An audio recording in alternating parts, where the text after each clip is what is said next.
Can everybody hear me all right? So good afternoon, everyone. I met Peter about a year ago at a conference, and I guess he thought I had a story to tell, so he invited me today to come and share it with you. Essentially, the idea was to explain the value of human rights beyond sort of their nobility or how important, essentially what human rights mean and what's in it for you as individuals. And one of the first things I want to start talking about when the slide comes on is essentially a little bit about myself, because you're all here and you don't know who I am. I got a little bit of a bio there. I want to start off with talking about my mother, who in the 1960s, as you can see, was a fairly attractive young woman, on the beach in Cambodia, enjoying the ocean in the polka dot bikini with friends and her sister. And Cambodia at the time was a pretty peaceful place. The 1960s turned out to be the last time that Cambodia is at peace, really. In 1969, my father and mother are enjoying, I guess, a vacation out, and Cambodia is at the time known as an island of peace. This is while the Vietnam War rages on next door. By 1975, as many of you I'm sure know, the killing fields take place in Cambodia, and our family was pretty well-to-do, and we were sent out into the provinces to labor in rice fields. I was actually just born at the time, 1974. 1/4 of the population died, almost 2 million people. And my mother got word at the time that she could have the opportunity to escape or to go to Vietnam if she was a Vietnamese national. And she decided to take a chance by essentially claiming that she was Vietnamese, even though she wasn't. She spoke some Vietnamese. And in 1976, we got to Vietnam because of her ability to speak some Vietnamese. Now, it's not the whole story, because, in fact, when she was taking the exam, or before she took the exam, a woman that she met, a Vietnamese woman, explained to her that she'd given all the kids, 5 kids, boys, girls' names, and girls, boys' names. Her Vietnamese was really terrible. But this woman tutored her for 3 days in the camp and helped her essentially pass. She was a lifesaver. Now, one thing I didn't mention is that after Vietnam, we get to France. And one thing I didn't mention is that in France, actually, well, back in Cambodia in 1975, my father died of malnutrition and dysentery. And he didn't speak any Vietnamese, so he wouldn't have been able to pass the exam anyway. So it was a kind of Sophie's choice, where if he had lived, he would have had to essentially fail the exam and then be made to stay in Cambodia, or we would have all stayed in Cambodia. So in 1978, we get to France, and this is from the Ministry of Foreign Relations, their Office of Refugees and Stateless Persons, saying that the declarant's husband has died in July 1975. This is the only other picture, aside from the first one you saw with my mom, that I have of my father. Even to get to France was another incredible experience, where it involved another person, actually many people, but I'll just mention one person, a Frenchman, who essentially helped us by caring enough. One day, I guess he was walking, and he met my cousin, who was a starving student in Paris. And the starving student was tasked with getting us to France, even though he had no means of doing so. He was not actually a close cousin. He was a distant cousin. And he needed to find somebody who would run the paperwork, find a person who had the same last name as my mother, to claim that she was related to her, and to help her by saying that she'd sponsor her.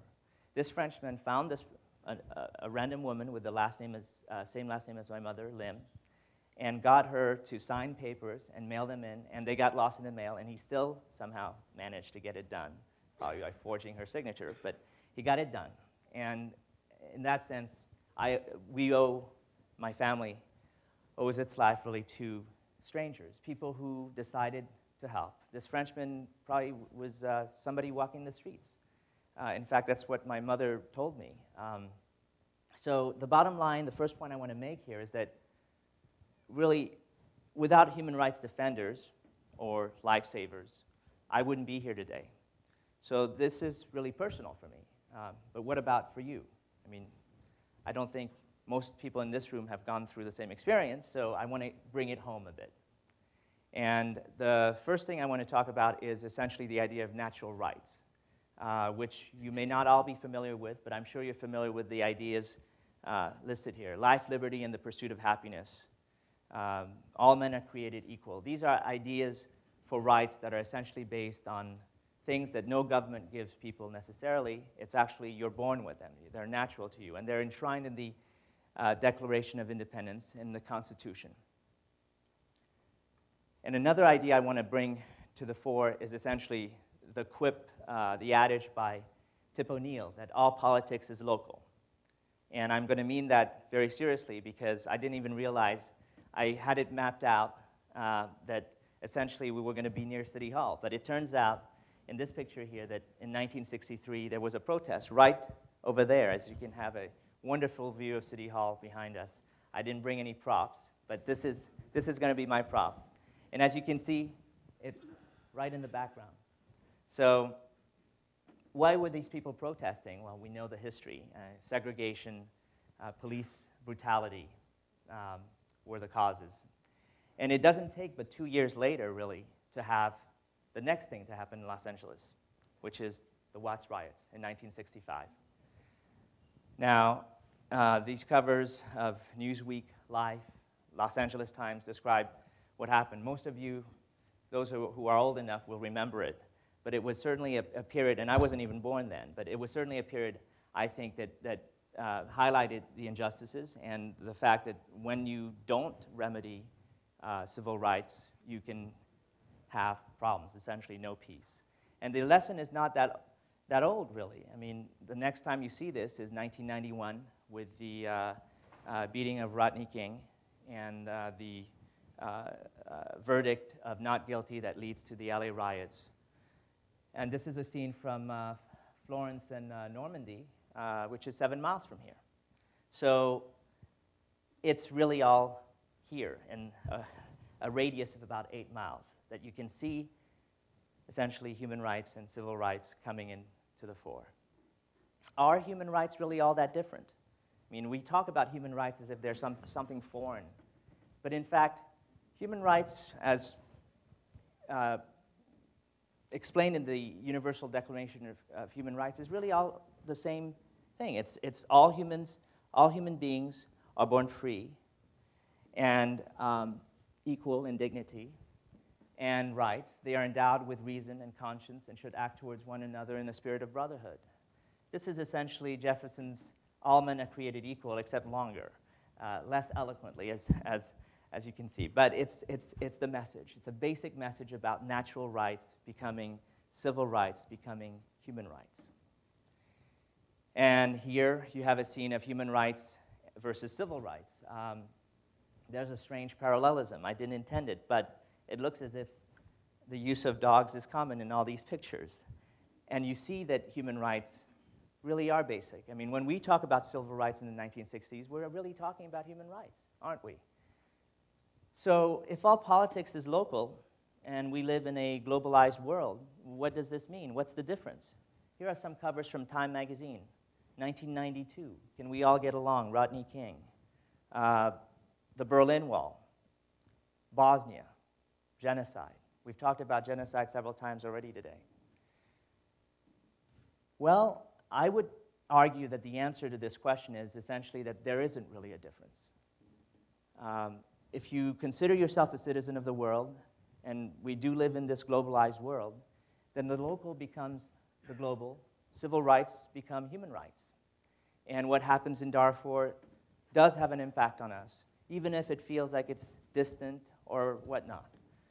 So if this doesn't work, if this argument doesn't work, let me try another one, the golden rule. I teach students who serve as junior officers in the Navy and in the other services, Air Force, Army, Marines. And if torture were used on them after they're captured, obviously I wouldn't want that to happen.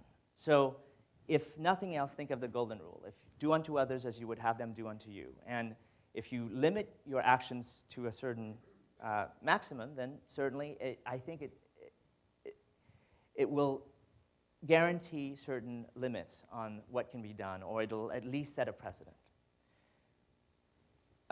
Peter talked about Maslow's hierarchy of needs, and I think that here I just want to reiterate essentially his point, that self-actualization is what we're all after, right? Maslow argued this, but if we aim only for self-esteem or putting our salaries above all else, who makes the most money? If actually, it's happening on Wall Street right now with the bankers comparing each other's bonuses. But if we only think about such things, then we're not able, it becomes an obstacle to self-actualization. And that morality, which is so important to us, becomes less important. So defending human rights is more than noble, I would say. It's really about self-interest. It's really about what's in it for you, and I would say that essentially it's being selfish in some ways, if I can put it that way. So let me end my talk by going back to the beginning of my story and talking about my mother, because after all, it's about all of us. My mother, and I mentioned I met Peter a year ago. My mother was in Long Beach a year ago in February 2009. I gave a talk at TED conference there, and I gave the story of our escape from Cambodia to an audience of about 800 people, and she was there at the end. And she got a standing ovation from the audience, and you can see my wife is next to her. Bill Gates is in the audience. It was an incredible experience. I mean, I have to say, you know, Peter was there, and he'll attest to the feeling that was there in the room. I had a feeling then that this might be the last long trip we'd have together. I didn't think anything would happen to her, but in fact, something did. And in October, she passed away suddenly.